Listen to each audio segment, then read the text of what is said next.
فارسی بلد نیم چی میام را گیلکی حرف زنم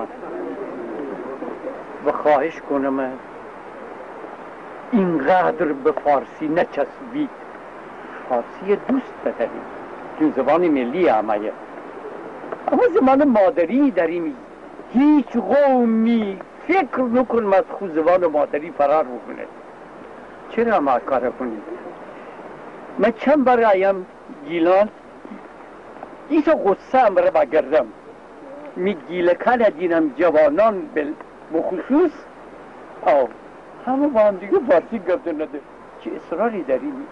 نه همه زبان ها تنیم 50 تا 100 تا تمام زبان های عالم بدنیم اون سر جاش، سر جای خودش.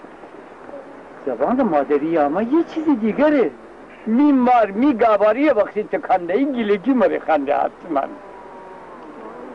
دیگران ما را تو چه اصراری داریم که فارسی گفت بزنیم؟ اما اون چی که همی دل میان نه اونه فارسی بگید. نه مخالفم و از شما خواهش کنم زبان مادری همه را پاس بدهید.